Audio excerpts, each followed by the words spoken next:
Praise the lord. నేటి దిన వాగ్దానము. మరియు మాట చేత గాని క్రియ చేత గాని మీరేమి చేసినను ప్రభు అయిన యేసు ద్వారా తండ్రి అయిన దేవునికి కృతజ్ఞతాస్తుతులు చెల్లించుచు సమస్తమును ఆయన పేరిట చేయుడి. కులశైలకు రాసిన పత్రిక 3వ అధ్యాయము 17వ వచనము. నా యొక్క దిన కార్యకలాపాల మీద నా దృక్కోణాన్ని తిరిగి నిర్దేశనం చేస్తుంది. కొన్నిసార్లు నేను నా కార్యకలాపాలను ప్రత్యేకపరచుకుంటాను. ఆత్మీయ విలువలు ఉన్నవి.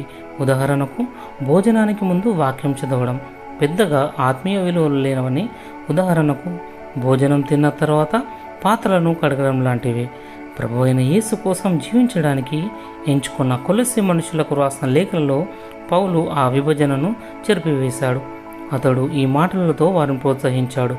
మరియు మాట చేత గాని క్రియ చేత గాని మీరేమి చేసినను ప్రభు అయిన యేసు ద్వారా తండ్రి అయిన దేవునికి కృతజ్ఞతాస్తుతులను చెల్లించుచు సమస్తమును ఆయన పేరిట చేయుడి.